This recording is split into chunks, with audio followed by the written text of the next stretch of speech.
Et Kichi Onizuka, 22 ans, célibataire, libre comme l'air. On se retrouve avec grand plaisir pour un rendez-vous incroyable. Je suis comme un gosse, je suis vraiment super ému de te recevoir. On reçoit Benoît Dupac du coup. Bon, tu vas? Franchement super bien, merci à toi. Je suis vraiment trop heureux parce que c'est vraiment, t'as bercé mon enfance et c'est cool. C'est un réel plaisir d'entendre ta voix comme ça, ça me fait... Tranquille, je vais venir t'endormir. Bonne nuit Antoine. C'est cool. J'avais une énorme question pour toi. Parce que moi je suis un grand fan d'anime et de manga. Et du coup, qu'est-ce que ça te fait de représenter potentiellement pour la majorité des gens la meilleure VF confondue de honnêtement, c'est incroyable. Franchement, tu m'en parles, j'ai vraiment des frissons parce que ce manga dont tu parles, évidemment, c'est GTO Eikichi Onizuka, 22 ans, célibataire, libre comme l'air. Qui exactement? Je suis Onizuka Eikichi, 22 ans, célibataire, libre comme l'air et grand master flash des Incroyable. Et bon sang de bonsaï, et c'est vrai que je l'ai fait il y a 18 ans. De toute façon, c'est très simple. Mon fils est né il y a 18 ans, 19 ans, tu vois, donc c'était incroyable la coïncidence. Vraiment, vraiment. Et voire même, je crois que j'avais quitté un plateau. Ouais, c'était entre mon fils et ma fille, ils ont 1 an d'écart, et je crois que j'ai quitté un plateau. Ma femme, elle a accouché, elle me dit viens vite, c'est le deuxième, il arrive toujours plus vite que le premier. Et j'ai quitté le plateau de GTO, j'ai appelé un copain à moi, j'ai donné mon enfant d'1 an dans les bras, parce que j'ai récupéré en fait mon enfant d'1 an, je l'ai donné un bras, et j'ai découpé le cordon en bas, et je suis ressorti, et je suis parti faire GTO le lendemain. Directement? C'était entre deux plateaux de GTO, donc vraiment je suis quand je pense GTO, je pense accouchement, cordon du coup c'est vraiment une référence dans ta vie. C'est une grosse référence. Incroyable. Et puis c'est vrai qu'ensuite c'est sorti sur Canal, ça a bien fonctionné. Et là où c'est incroyable, c'est qu'il y a presque une deuxième vie, troisième vie de GTO. C'est-à-dire que mes enfants, leurs copains me parlent de GTO. Ce que j'allais dire, c'est que la majorité des VF qu'on connaît, qui sont très populaires et très aimés, c'est Death Note, Hunter x Hunter, Dragon Ball. Death Note, Thomasian, il est gigantesque. Voilà, c'est incroyable. Mais GTO, c'est ça, c'est t'as touché des générations entières en fait. T'as touché ma génération, les nouvelles générations, elles regardent encore en VF GTO. Et pourtant, il n'y a eu que 46 épisodes. Oui, c'est ça. C'est le truc qui est incroyable. C'est pas cette saison. Tu vois, One Piece, il y a je sais pas combien de saisons. Dragon Ball, ça n'arrête pas. Je suis passé dessus. Mais tu dis GTO, Onizuka, il a fait que 46 épisodes. Mais ils sont phares. Le mangaka, il a tué le game. Donc je sais que c'était une licence qui avait un peu disparu et des gens les mettaient sur YouTube tellement elle était demandée. Oui. Et carrément, tout le monde, une grande partie regarde en VO. Et je ne connais personne qui connaît la VO de GTO. On connaît que ta VF en fait. On connaît pas du tout le japonais qui a doublé. Pourtant, je pense qu'il était vraiment bien, mais après c'est vrai que le truc est passé, et puis les youtubeurs que j'ai rencontrés... ça montre à quel point ça a touché vraiment... Qui m'ont dit, voilà, de Squeezie et tout, voilà, GTO c'était quand même important. Ah oui, c'est un monument. Et surtout que c'est ça qui est drôle, c'est ce que je disais hors caméra, c'est vraiment ta voix. Ah oui, vraiment je travaille pas. Il m'est arrivé une anecdote marrante, mais d'aller dans des boutiques pour le café, tout ça, je vais pas donner la marque, et de demander il faudrait que je change une pièce. Et le gars il dit monsieur, ça m'est arrivé à Strasbourg à 22h30, je demande à un livreur de bouffe, je donne pas la marque encore, je lui demande la place de Broglie, mais je dis voilà, excuse-moi, est-ce que tu connaîtrais? Il me dit il pleuvait, il me dit monsieur, votre voix, vous n'êtes pas GTO. J'ai dit, c'est énorme. C'est une question que j'allais te poser, même je suis sûr que tu parles au McDrive ou tu parles n'importe où. Un mec, il va peut-être pas tilter direct, il va dire mais je connais cette voix en fait. Alors, par exemple, pendant le confinement, j'avais besoin d'un ordinateur pour enregistrer à distance des choses très... comme les studios étaient fermés, l'ordinateur, on ne pouvait pas se balader. Donc, j'ai appelé un service après-vente pour faire une commande. Et le gars me dit, votre voix résonne, monsieur, votre voix résonne dans ma tête. Je dis je fais un peu de doublage, je fais ça, nanana. Du coup, il m'a expédié le truc en 24 heures. Il a posé le truc du directeur. Ça c'est l'avantage. J'ai dit, le coup de bol. Le lendemain, je pouvais bosser dessus. Incroyable. Est-ce que ça a été facile de s'imprégner d'Onizuka ou au début c'était un peu compliqué parce que c'est un personnage en vrai qui est un peu euphorique, fou. Franchement, ça a été ultra facile, mais vraiment, mais c'est Eikichi, c'est pas possible, c'est ma deuxième nature. J'ai dû être Eikichi dans une vie avant. Je pense que c'est pour ça que la VF est aussi mémorable, c'est que tu l'incarnes, on dirait vraiment toi en fait. Mais c'est adorable, mais vraiment, je peux avoir les mêmes coups de colère, les mêmes coups de sang, les mêmes conneries, je peux faire les mêmes conneries, franchement, quasiment. Sachant qu'en plus il a une personnalité bien, enfin il y a quand même des morales derrière Onizuka, oui. Il n'est pas juste... Voilà, c'est que... Il trouve toujours un moyen de détourner jusqu'à ses objectifs. Et en fait c'est ça qui est vraiment important et ce qui me touche énormément dans ce personnage. Et c'est arrivé dans des conventions et dernièrement justement j'étais sur un grand salon qui s'appelle le Made in Asia à Bruxelles. Okay. Et des gens sont venus me voir et là où je trouve que c'est incroyable, c'est cette jeune génération qu'on dit un petit peu de banlieue, mais qui sont des mecs avec un cœur en or. Et il y en a qui sont venus me voir en me disant « Mais monsieur, vous avez tellement été important. Au moment où je suis calé dans ma vie, j'avais 14 ans, 15 ans, je voyais pas l'avenir. » Les animés, c'est vraiment marquant dans une vie. Mais c'est incroyable. Et je me disais « Putain, mais qu'est-ce que ferait le grand frère Onizuka? Qu'est-ce qu'il penserait ?» Mais non, et il reprenait mais je dis c'est pas possible, franchement. Oui, parce qu'en vrai, ça suit là. Bah, moi, quand j'ai entendu ta voix dans le couloir, je me suis dit, putain, c'est vraiment la voix d'Onizuka comme elle résonne dans mes oreilles. Quoi. Il arrive, waouh, vous avez vu la bombasse. Mais donc ça, c'est vraiment ce qui me touche vraiment beaucoup. Ouais. C'est toute cette jeune génération qui arrive, à ton âge, et qui me disent, nous on a été élevés, et vraiment ça nous a aidés, et on se marrait, c'était le point de respiration quand on ramait un peu à l'école, quand machin. D'ailleurs, j'ai oublié de te demander, parce que moi je te connais du coup, mais est-ce que tu peux te présenter rapidement? Oui, bien sûr. Quand est-ce que tu as commencé? Voilà, évidemment, Benoît Dupac, donc je suis comédien, j'ai commencé par des cours de théâtre, on va dire, voilà. Okay. Et ensuite, le doublage est venu en 96, okay. Pour la faire courte. Je sortais avec une petite animatrice télé, je ramais un peu dans le théâtre, on était là payé 3 francs 6 sous à 3 balles. Et j'ai un déjeuner, je m'en souviens très bien, c'était un restaurant qui a disparu aujourd'hui qui s'appelait Le Grand Chinois après la Tour Eiffel, avec la directrice jeunesse de France Télévisions qui s'appelait Rachel Kahn. Et Rachel Kahn me dit, mais Benoît, le doublage, ça vous intéresse pas?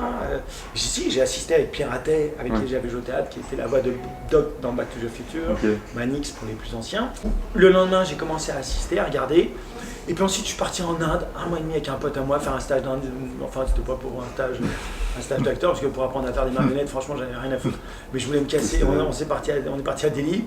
Et là, de Delhi, on a quitté le stage, on est parti à Udaipur, Jaipur, Jaisalmer, partout, avec mon pote Marcenac, Jean-Baptiste, qui est un super acteur. Et franchement, j'avais à l'époque le portable. Putain, c'était, puisque 96, j'avais le 337 avec ça. Et j'ai eu un coup de fil. Et Nathalie Castellini me dit, Benoît, est-ce que tu serais libre pour faire TJ dans les Power Rangers, Storm Blaster, Force Rouge? Je dis, mais putain, avec Thomasian? Oui, avec pareil, c'est vrai, c'est que des références. C'est voilà. plus ma génération, ça tapile dans ma génération. Je te jure, il est 22h, je suis dans un hôtel à Udaipur, dans le Rajasthan, et on me dit, voilà, tu vas faire machin. Et en même temps, je crois que j'avais quasiment en même temps commencé une série qui s'appelait Charmed, qui est devenue aussi une référence rigolote, avec un mec qui avait peut-être 6 lignes, donc c'est très peu de phrases au départ, qui venait pour réparer un évier, et en fait il s'avérait qu'il s'incrustait dans la maison, et ça allait devenir le mari Piper. C'est Piper ma femme? Oui, c'est Piper. C'est pas Phoebe, non, c'est Piper. Je suis moins calé sur Charmed. Ouais, voilà, c'était Piper. Et j'ai fait 9 ans, donc j'ai commencé en quinquant, je dirais, quand je suis revenu d'Inde, les Power Rangers, Charmed, et après ça a commencé comme ça. C'est la période folle en fait. Et du coup, voilà, période assez euphorique, puis plein de séries, et du coup GTO qui est venu marquer tout ça. Les essais, je les ai bien réussis, et voilà, c'est parti après. Du coup, est-ce que tu aurais des anecdotes drôles de tournage de GTO, ou une scène qui t'a marqué plus particulièrement? Parce que moi j'ai plein de scènes qui me viennent en tête, mais... n'hésite pas à m'en relancer, parce que comme ça fait quand même 18 ans, moi j'ai la scène... dès le premier épisode où il y a la jeune étudiante qui dit « prends ma virginité », il y a sa culotte qui tombe sur la tête.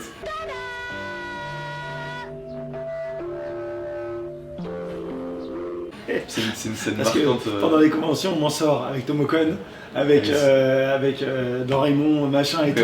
Donc effectivement, la scène qui m'avait marqué aussi, qui était pas mal, c'était une scène dans l'escalator où il y avait des voyous qui arrivaient et qui voulaient m'éclater la gueule. J'étais en train de mater une petite... c'est dès le début. Ils mataient une petite gonzesse, machin et tout.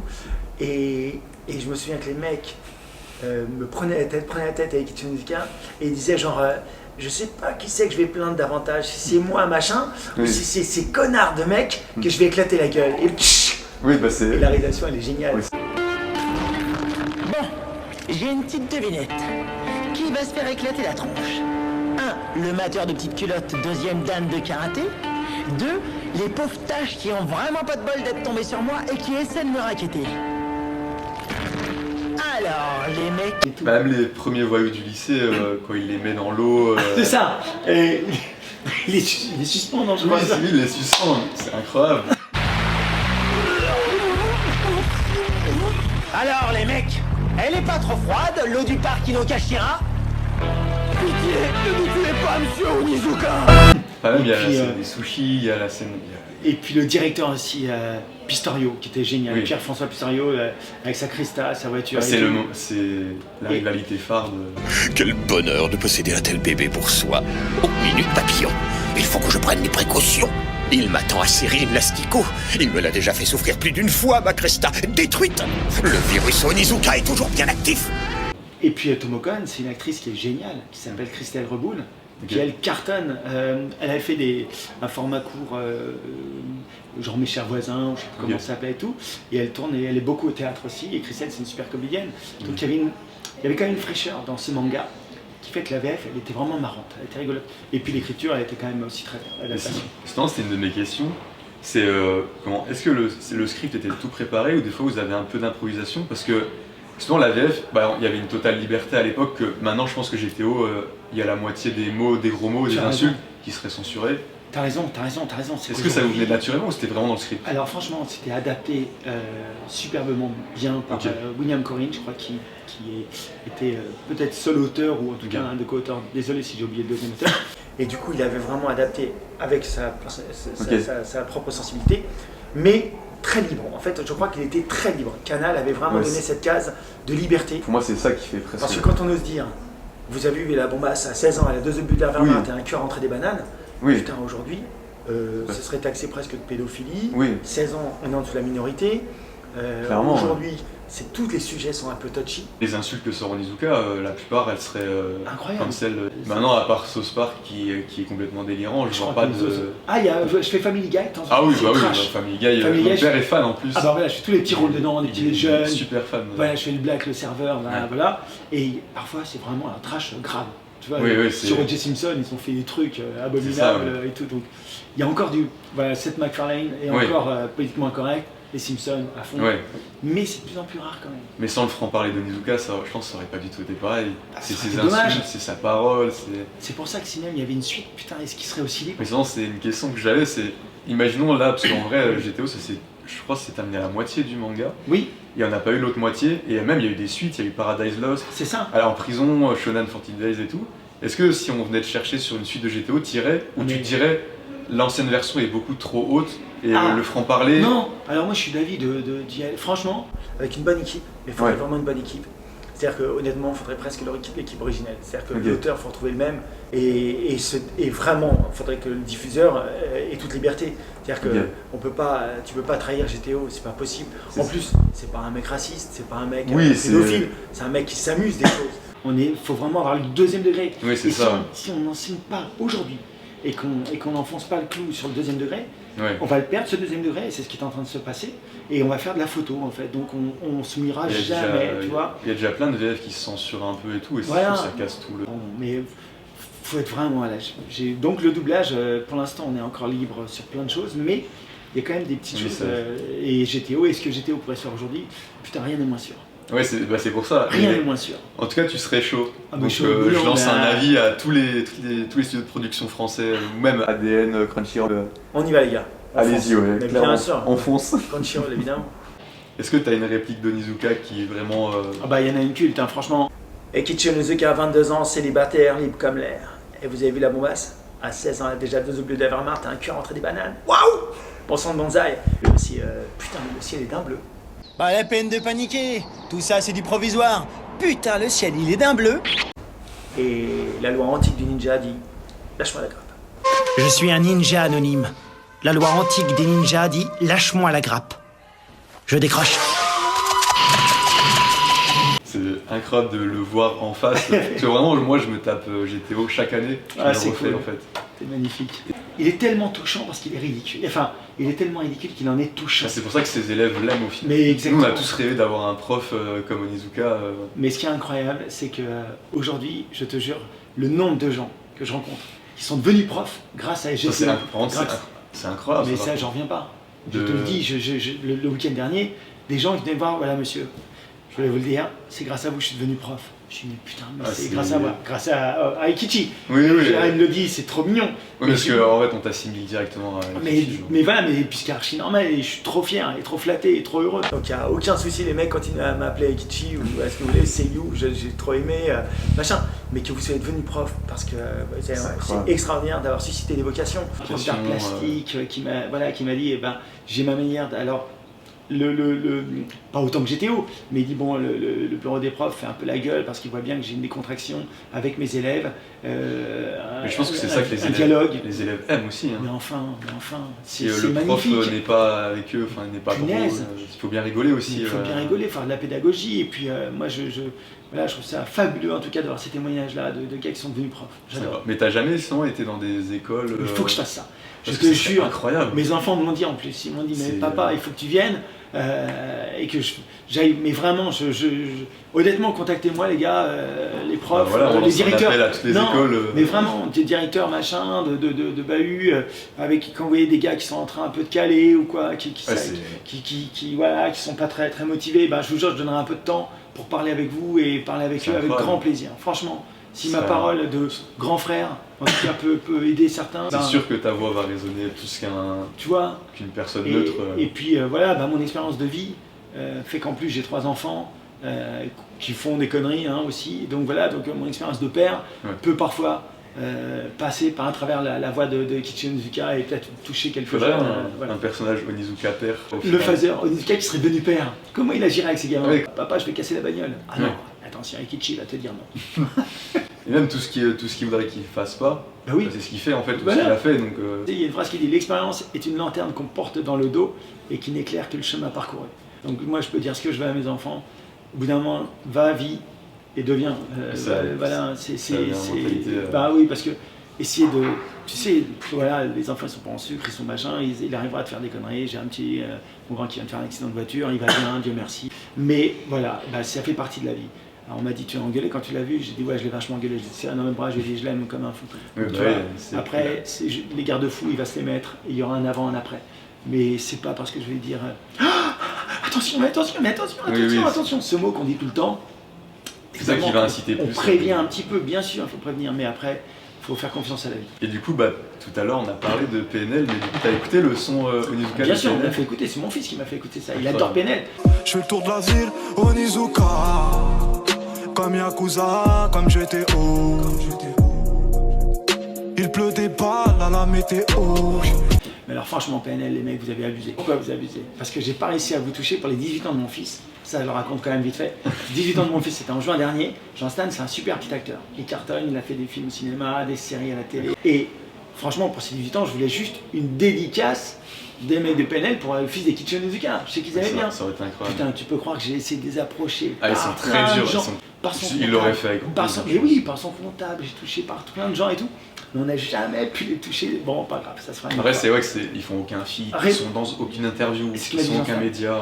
Je lui ai dit après coup, je lui ai dit, mais Jean-Stan, j'ai essayé de faire ça, franchement, j'ai approché par 2 biais très importants, un sound designer 2 et tout, mais en fait, ils sont très très fermés, très protégés.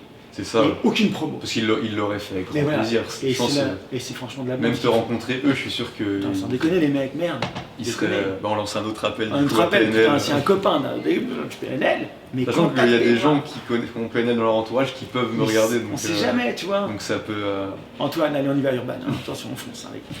Mais en tout cas, voilà, c'était cool. Mais je vais te demander, à l'époque, du coup, quand tu as signé Onizuka, est-ce que tu lisais déjà des mangas, tu regardais déjà des animés ou oui. Pas du tout? Moi, en fait, j'étais élevé, alors, c'est comment dire, mais moi j'ai été élevé avec Goldorak. Moi, Actarus, c'était mon idole, sérieux.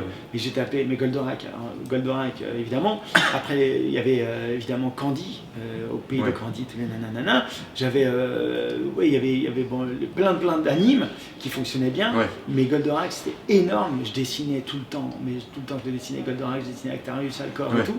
Et ce qui a été incroyable, c'est que des années après, on m'a proposé de faire Alcor dans le préquel de Goldorak, Mazinger. Et j'ai pu dire en plus, ce qui est hallucinant, c'est que pour moi, c'était Actarus qui disait Fulguro Point ou Métamorphose, Mégatron, tu vois, je me rappelle de vraiment tout ce qu'il y a, Cornofil du matin. Et donc j'ai pu dire, je crois, Alcor dans le vaisseau de Mazinger, figure au point ou un truc comme ça, tu vois, un truc mythique. Ouais, c'est un mythique. kiff de gosse. Mais non, mais c'est ouf. Il va être référencé Wikipédia, Goldorak, Mazinger, Benoît Dupac, Alcor. Yes. Sachant que, parce qu'après t'as enchaîné plein de VF de manga, t'as fait, t'as fait Evangelion qui est... C'est ça, Evangelion qui je crois que c'est une référence. Hein, je pense que c'est un des OST les plus célèbres du monde.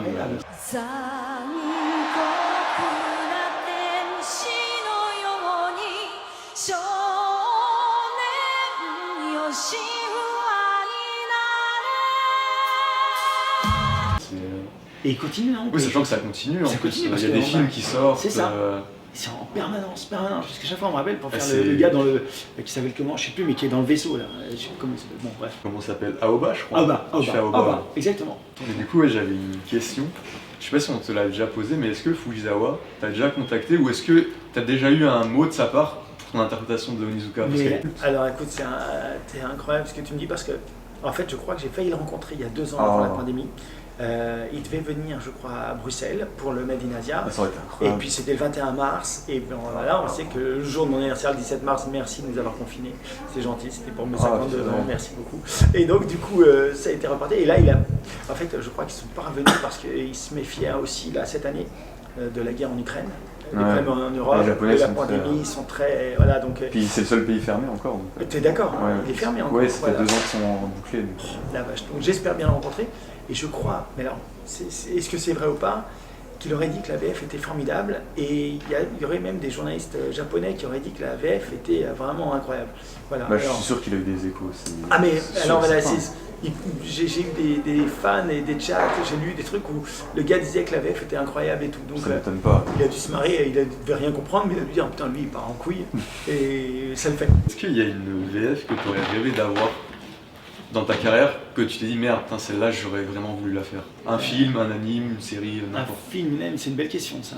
Un film, Interstellar, quand je jouais à Interstellar, mais elle avait fait bien, bien puisque fait Bruno sur Matthew McConaughey, il est énorme. Mais ça fait partie des films où il y a tellement de jeux, tellement de densité, tellement mais j'ai la chance d'avoir des séries. Alors, je dirige depuis 11 ans Walking Dead, qui est vraiment énorme. Je dirige The Boys. The Boys, c'est quand même génial. Enfin, la série, elle est là. Pour moi, c'est top série Amazon. Non, mais la 3e saison, là, elle arrive là. Mec, vous allez être fous, vous allez même pas croire, vous allez être fous. Là, je fais les 2 derniers épisodes, il y en a 8. Il y a 8 épisodes, c'est des films, c'est 8 films. Pour moi, c'est. Et je te jure, la VF, je l'ai anéanti tellement. Les acteurs qui la font, ils sont gigantesques. Il faut creuser un petit peu, voilà, c'est ça. Ce qui est beau dans le choix de faire une VF, c'est quand on peut aller creuser en profondeur et qu'on a les acteurs qui permettent d'aller chercher les sous-couches, les sous-couches. L'enjeu, dans chaque phrase, on a toujours un enjeu. Même là, quand on se parle, il y a toujours un enjeu. Dans l'intonation. Toujours, et il y a toujours un enjeu. Qu'est-ce qu'on défend? Sinon, on est là, sinon c'est contemplatif et la vie, elle sert à rien. Non, mais franchement, on a 60, 70 ans, pour les plus chanceux, 80, 90 piges à faire ici. Si on met pas tout maintenant, mais oublie, mec. On va dire, repose-toi. C'est vraiment une phrase de Nizuka, ça. Bah, bien sûr, c'est maintenant ou jamais, les gars. C'est pas hier, c'est aujourd'hui et demain. C'est vrai. Il y a tellement de films que tu as fait. En fait, on se dit pas directement peut-être que c'est toi, alors qu'en fait, t'es Piranha, Piranha 3D, Paranormal Activity, tout ce qui est au cinéma, il y a plein de fois on entend ta voix. Et Paranormal, c'était une belle expérience, Paranormal, parce que Paranormal, je me souviens, alors ça c'est peut être rigolo si on peut en parler une minute. Oui, bien sûr. Parce qu'en fait, Paranormal Activity, on n'avait pas de retour, parce que c'était le premier. Oui, et on entendait un buzz énorme. On se disait. Surtout qu'on ne savait pas si ça allait marcher en vrai. Oui, et puis Spielberg était là, et il avait fait une promesse, il a dit j'ai eu la peur de ma vie, machin. On avait en référence, on avait Blair Witch, le projet Blair Witch avec une caméra un peu épaule dans la forêt, un truc qui foutait un peu les boules. Et Paranormal Activity, putain, on savait qu'il y a des images un peu cheloues qui arrivaient. Film étudiant. Ça fait très réel en plus. Mais grave. Et putain, mais je me dis bon, et j'enregistre ça le soir à Saint-Ouen, dans des studios SSO, je crois, c'était les studios de Saint-Ouen, le soir. Un bruit terrifiant, des images un peu qui marchent. On voyait pas tout. C'était terrifiant. Et le soir, je me souviens, je terminais à 23h. T'as marché contre le mur. Et on me disait, bon Benoît, rendez-vous demain. Je partais tout seul, putain, j'allais dans le parking au fin fond du truc. Je me disais, putain, mais je vais me faire sauter dessus par des merdes. Et je me souviens très bien, putain, pendant un mois, je n'arrivais pas à dormir, la jambe en dehors du lit. À un moment, je me faisais tirer du lit. dans le film. Ouais. C'était effrayant. Oui, bah oui, en plus, toi, ça doit te marquer parce que vous devez refaire la scène plein de fois. Elle te rentre dans. Les bruits, j'étais machin. J'allais voir un nana qui était là comme ça, qui devenait complètement folle, en bas et tout. Si tu veux, l'idée du mec qui filme, il fallait surtout pas plaquer de jeu pour qu'on se dise que les gens disent. En plus, putain, essayer d'être le plus quotidien possible en disant c'est vrai, qu'est-ce qui t'arrive, mon gars? Oui. Il y a quoi là? Putain, il y a quoi qui bouge là? Tu vois, c'est vrai que toujours ça doit être dans le super direct. dur. Tu lis avant le truc, mais parfois on a tendance, c'est un peu le problème, on anticipe souvent en doublage, on a lu la scène, c'est des boucles d'1 minute, pour ceux qui ne connaissent pas le doublage, en fait, des petites boucles d'1 minute à peu près. On regarde le texte, on écoute en même temps l'acteur américain ou anglais ou italien ou japonais, ce que vous voulez. Voilà. Mais du coup, quand on rejoue, on a tendance à penser un peu à la deuxième phrase quand on joue la première. Et on n'est pas trop en direct. Tu vois, et parfois ça s'entend un petit peu quand je dirige. Je dis, gars, fais gaffe, il faut vraiment être direct. Ce que tu racontes là, quand on se parle, je sais pas ce que je vais dire après. Oui, c'est ça, c'est un enchaînement de. C'est un enchaînement d'idées. Oui, c'est pas une trame précise. Et si jamais j'apprenais ma phrase, quand on se parle, je sais pas ce que je vais dire après, si j'apprends cette phrase, quand je vais dire quand on se parle, je vais peut-être penser déjà, je sais pas ce que je vais dire après. Et je vais peut-être dans le live. C'est ça, quand on se parle, on sait pas ce qu'on va dire clairement. après. Dernièrement, j'ai fait une voice-over sur l'après Paranormal Activity, puisque ça a été en fait le film le plus rentable du monde. Il y en a eu plein après. Oui, mais lui, il a coûté $30 000, il a rapporté. Ah, c'était aussi peu. Mais oui, c'était un film d'étudiant. Un film d'étudiant. Il a tourné ils ont tourné 1 semaine dans la baraque du réalisateur. $30 000, et il a rapporté des centaines de millions de dollars. Et le producteur, du coup, il a donné, en voice-over, genre 2 ou 3 millions de dollars à chaque acteur. Après le succès, donc c'est pas mal le mec. Il a dit, ils se sont mis bien. Voilà, pour les étudiants. Et ils ont été récompensés, voilà. Donc c'était une belle expérience paranormale. Du coup, j'ai une question. Est-ce que tu regardes en VF ou en VO? En VF, ça m'arrive beaucoup. En VF? Oui, effectivement, moi je regarde beaucoup de choses en VF, mais je regarde aussi de la VO et bien souvent, je ne conseille pas aux gens, mais je ne peux pas leur enlever. Quand ils me disent « Ah oui, j'adore cette série, mais je la vois en VO », je dis « Mais évidemment que tu la vois en VO, puisque la personne qui l'a tournée, elle a 3 mois pour tourner un épisode, quand nous on a une matinée pour faire 3 épisodes. » Ça c'est super important de le dire, parce que même moi je n'étais pas au courant. Voilà, donc en fait, ce qui est normal, et du coup, on voit, parfois on enchaîne les enchaînements, mais un peu de manière décousue, c'est-à-dire qu'on va passer en fonction de la disponibilité de l'acteur avec qui vous avez une réplique et qui est disponible par exemple entre 11h et midi, et ben on va peut-être passer de l'épisode 1, donc les premières scènes, on passe à l'épisode 3, alors le DA est là, il nous explique ce qui s'est passé entre temps, mais on ne l'a pas vécu de la même façon qu'un acteur qui l'a tourné. Donc lui, quand il le tourne, c'est organique, ce qu'on essaie de faire dans le doublage, et j'y attache beaucoup d'importance en tant que directeur artistique. C'est qu'un acteur, évidemment, qu'on va dire c'est une voix, c'est une voix. Mais non, un acteur d'abord, c'est d'abord un diaphragme, c'est d'abord un corps. Qu'est-ce qui nous motive? Qu'est-ce qui donne notre émotion? C'est en fait l'état dans lequel on est, notre respiration. Quand on est angoissé, quand vous avez une angoisse ce soir et votre respiration, vous vous rendez compte qu'elle est plus rapide. Et votre corps, il réagit. Et votre corps, les choses sont plus décousues. On commence à avoir des palpitations, on a les mains qui... et tout ça, il faut retrouver ça dans le doublage. Et si vous avez cette vérité dans votre jeu, ça s'entend. L'acteur souvent il y a des gens qui viennent me voir en me disant j'ai un ami qui a une super voix, il peut faire du doublage. Mais moi, je suis l'exemple du mec qui n'a pas une super voix, je me marre. Moi, j'ai une voix rigolote, mais par contre, je me bats avec ma voix, mais je donne des choses. Au final, être doubleur, c'est être acteur aussi. Mais exactement, un doubleur ou un comédien de doublage, on dit mais on s'en fout, parce que le doubleur, mais quand il c'est d'abord être acteur, c'est vraiment ça l'essentiel. C'est ça, et quand les jeunes viennent me voir en convention pour me dire comment on devient comédien de doublage, je leur dis les gars, commencez par des cours de théâtre. Parce que des intentions de jeu, ça s'apprend. Jouer la comédie, ça s'apprend. Après, il y a des gens qui ont, il y a des gens 1000 fois meilleurs que moi, mais 10 000 fois meilleurs que moi. Ils ont cette chance, c'est inné, ils ont le sens du jeu. Voilà. La VO, la VF, sera toujours incomparable. Ce qu'il faut, c'est faire le maximum de belles VF pour les gens qui adorent regarder les VF et restituer le plus fidèlement possible l'interprétation de l'acteur en anglais et pas ce que nous on aurait tourné. Parce que nous on aurait joué. Voilà. Après, dans l'anime, on a une liberté encore plus forte. C'est pour ça que pour GTO, je me suis vraiment marré. Et j'étais un peu plus loin peut-être que le seiyuu japonais. Mais dans les choses, j'essaie de me coller le plus fidèlement à l'acteur américain ou japonais ou machin, l'acteur original qui lui l'a tourné. Non, c'était important de dire ça, voilà, que là j'en ai un point de mentor, ce qui est normal. Hein. Justement, parce que pour moi, vous êtes un peu les héros de l'ombre et on se rend pas compte de la quantité de taf. Par exemple, pour un GTO, tu tournais à combien d'épisodes? Enfin, des fois, ça devait être éprouvant et tu... Ah bah c'était fatigant, hein. J'étais cuit, hein. Et, j'étais plus jeune en plus, mais j'étais cuit. Mais GTO, on a fait, il y avait 46 épisodes, j'ai dû faire, je pense qu'on est passé sur chaque fois peut-être 3 épisodes par jour. Tu vois, je pense 3 épisodes par jour, je dirais pas 4, mais peut-être 3. C'était des 26 minutes. Ouais, c'est ça, 24 minutes, 26 minutes.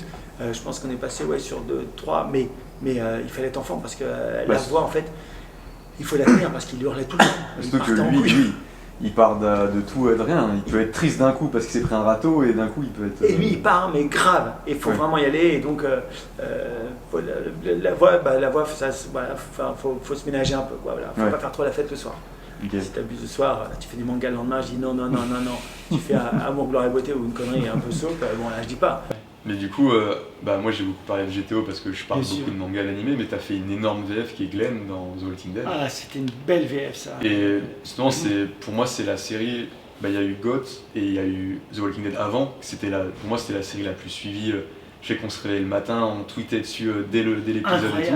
Et je voulais savoir, est-ce qu'il faut pas être un peu schizophrène pour passer d'Onizuka à Glenn qui n'ont rien à voir, comment tu te plonges dans le personnage Mais alors Glenn, il est posé, Steven Yeun, c'est un acteur incroyable, c'est un acteur magnifique, qui est très calme, mais qui a un crédit sympa, vraiment, qui a beaucoup d'humanité, et l'acteur Steven Yeun dégage tellement ça.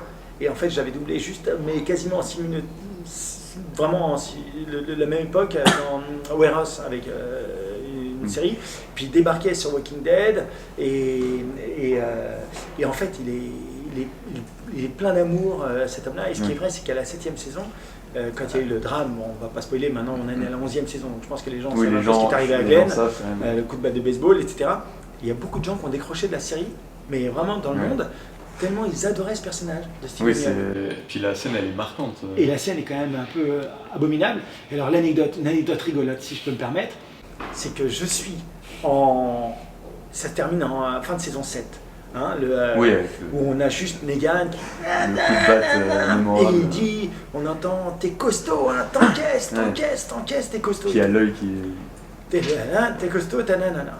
Et je pars en convention à Fréjus et je rencontre l'acteur qui joue Abraham. Dans Walking Dead, le rouquin magnifique avec ses cheveux en brosse, incroyable. Et on papote ensemble et je lui dis, on est déjà ensemble, il était avec sa femme, et je lui dis, bon allez, avoue-le. Dis-le-moi, parce que j'avais pas les images on savait toujours pas qui était mort. Et je dis, je suis persuadé qu'il met 2 coups de patte de baseball, je vous jure sur ma vie. Je suis persuadé qu'il met 2 coups de batte de baseball. Negan tue Glenn, comme dans le comics, c'était inévitable, mais il enchaîne en te tuant. Je lui dis à Abraham, parce qu'il dit, putain, t'es costaud, t'encaisses. Et Glenn, il fait 1m40, non je rigole, il fait pas 1m40, t'es grand. Pardon, mais t'es plus fin. Alors, et t'encaisses, je trouvais que c'était... Et Abraham me dit, mais Benoît, je n'ai pas le droit de te le dire. Et il me dit, arrête de me poser des questions en rigolant. Il me dit, parce que je le faisais chier tout le temps. J'ai c'est incroyable. Donc c'est génial de l'avoir rencontré et d'avoir su après, dès que j'ai eu les épisodes, puisque je dirigeais la série. Donc j'ai eu l'épisode en amont pour pouvoir anticiper et diriger. Je n'avais pas le droit de le dire, évidemment, mais j'ai la double lame, l'effet qui se coule, 2 coups de... Même sur Google, je pense que c'était les premières recherches, Walking Dead, Game of Thrones, quand il y avait un personnage qui mourait. Et donc c'est incroyable, et donc c'est pour ça qu'on est en série ultra confidentielle et qu'on signe des chartes de confidentialité, et moi le premier, puisque j'ai les éléments avant les autres. Je me dis que c'est incroyable voilà, je la regarde souvent dans les sociétés de doublage puisqu'on n'a pas le droit de les sortir. Je suis assez fier quand je me dis Walking Dead, ou Fear the Walking Dead que je dirige aussi, etc. J'ai des images, les premières images, je me dis putain, dans le monde on est très peu à les avoir, quoi. C'est incroyable. The Boys, ça me fait plaisir de mater le truc et de me dire putain, je suis en avant-première. C'était une de mes questions. Est-ce que vu que tu incarnes plein de personnages, tu dois voir les contenus un peu avant, est-ce que ça te gâche pas des fois l'expérience d'un contenu? Vu que t'es un peu spoil, t'as un spoil d'un morceau et pas l'autre Non, parce qu'en fait je le regarde chronologiquement. Donc en fait je me tape en avant-première l'épisode. Donc j'adore la série, et hop, je vais me mettre l'épisode, et je regarde l'épisode, et je me dis putain, ils sont forts. The Parce Boys, que ils sont trop c'est forts. pas parce que tu fais que Glenn que tu vois pas le reste de l'épisode. Ah, au contraire, comme je dirige la version Mais française. si tu dirigeais pas, pardon, Ah si je dirigeais pas, alors là quand tu on est aurais acteur, que ton moment. alors quand on est acteur en fait on a que notre moment. Ah, c'est dur ça. Et quand on est acteur, ce qui est fou, c'est qu'on se fait aider évidemment d'un directeur artistique qui lui a regardé le programme en amont et qui permet de te dire, voilà, donc la prochaine scène, il s'est passé ça, donc ta femme te quitte, et avec tes enfants, tu te retrouves seul. Donc tu te charges de ce que tu donnes comme nourriture pour nourrir ton personnage. Mais tu vois pas les images. Ah, c'est dur. Et parfois quand on fait des gros films cinéma qui sont très confidentiels, alors là on a carrément un rond sur la bouche, et on ne voit pas l'image, donc on ne sait même pas de quoi il s'agit. Ça, c'est encore plus ce qu'on appelle. Donc, on arrive sur la fin de l'interview. Si tu avais un mot pour les gens qui voudraient se lancer dans le doublage, ou alors pour motiver les gens à regarder en VF. Alors, motiver les gens à regarder en VF, je dirais, faites l'expérience, et vous verrez qu'au bout de 3 minutes, 4 minutes, si ça ne vous plaît pas, vous ressortirez naturellement et vous direz, je vais regarder en VOST. Ou en VO, sous-titré anglais, ce que vous voulez. Mais en fait, quand on ne se rend pas compte, quand on oublie, et qu'à la fin du film, je vous dirais, tu sais que le film, tu l'as vu en français? Ah putain, oui. Et ben c'est que la VF est réussie. Et souvent, je me dis ça, quand je vais voir un film au Cinoche ou machin, et je me dis, oh putain, mais qu'est-ce que c'était bien. Je rentre dans le film, et je ne sors pas. Et c'est pour ça que ce qui est très important dans une VF, c'est pas seulement les premiers rôles. Les premiers rôles, évidemment, les premiers rôles, il faut les avoir, il faut les déchirer. Mais même les tout petits rôles, moi je fais très attention à toutes les ambiances, les petits rôles. C'est ça Monsieur Antoine, il y a un coup de fil pour vous. Et si cette voix-là, vous avez pris quelqu'un qui n'est pas expérimenté ou qui ça sonne un peu faux, c'est ce qui va vous faire sortir du film. Mais putain, mais c'est pas possible. C'est quoi cette VF de merde derrière là et tout. Donc tous les rôles sont HAD. Donc la VF, osez-la. Et puis après, si vous n'aimez pas, vous ferez la série en VO, il n'y a pas de problème. Mon autre question juste avant, c'était pour un jeune qui voudrait se lancer dans le doublage. Alors, ou même lance-toi dans le métier d'abord. Parce que finalement, soyons réalistes. Moi, quand j'étais jeune, je rêvais pas, quand j'avais 20 piges, de doubler forcément, d'être un acteur qui allait être dans l'ombre. Donc j'ai fait des cours de théâtre pour être exposé, pour que ma tête, si je pouvais réussir à l'image, j'aurais tout fait pour réussir à l'image, et puis être au théâtre et continuer, etc. Donc ensuite, c'est une partie de notre métier qui est extraordinaire, qui nous permet de vivre de notre métier, et qui est incroyable, et dans laquelle aujourd'hui, elle trouve ses lettres de noblesse qu'elle n'avait même pas il y a 25 ans quand j'ai commencé. Quand j'ai commencé, il y a 25 ans, sur ton CV, tu n'avais même pas le droit de dire que tu faisais du doublage. Il fallait dire théâtre, tout ce que tu dois faire. Et là, aujourd'hui, on enseigne le doublage au Conservatoire national. Donc, en cela, si vous voulez faire du doublage, oui, mais commencez d'abord par vouloir faire du théâtre, faire jouer, interpréter, amusez-vous. Et puis après, le doublage viendra peut-être à vous, ce sera des rencontres, voilà, traîner un studio, essayer de rencontrer des gens. Et puis la chance, mes amis, les rencontres. Est-ce que tu aurais un dernier mot? Tu nous as parlé de The Boys, si tu as des projets à annoncer ou des choses que les gens doivent attendre potentiellement alors, écoute, en anime, puisqu'on aime bien la case anime, j'ai fait The Boys Diabolical, qui est l'anime de The Boys, Trashos, je crois que c'est aussi sur Amazon, et Invincible, qui est aussi formidable. Laissez mon père tranquille, allez-vous-en! Sortez de son corps! Arrête! Donc surtout, écoutez, j'ai envie de vous dire, les prochains projets, ils seront pas mal. Mais effectivement, la sortie de The Boys, 3e saison, elle va faire mal. Oui, je pense aussi. Mais merci Antoine, tu déchires. Merci beaucoup à toi et un énorme merci aussi à McDonald's qui m'a permis d'avoir cette opportunité, surtout de te rencontrer. Merci. Merci aussi à King Kong pour les beaux locaux qu'on a eu. King Kong, on va les acheter, c'est ça. C'est vraiment incroyable, je pense qu'on va louer ici. C'est un beau cadeau qu'ils nous font là, franchement. Et un énorme merci à toi Benoît d'avoir répondu à toutes les questions et d'être venu, c'était vraiment un rêve de gosse. Les mains à moi tellement. Antoine, ça me touche beaucoup. Merci beaucoup à toi. Merci à vous. Je savais plus ton prénom, je peux te dire merci avec ton petit prénom. Marine. Attends, vas-y, refile. Non, mais. Merci Marine à la caméra, arrête. T'inquiète. J'ai envie. Attention, vas-y, remets. Là, ça tourne encore. Et merci à toi Marine à la caméra, merci pour ton sourire. Bravo.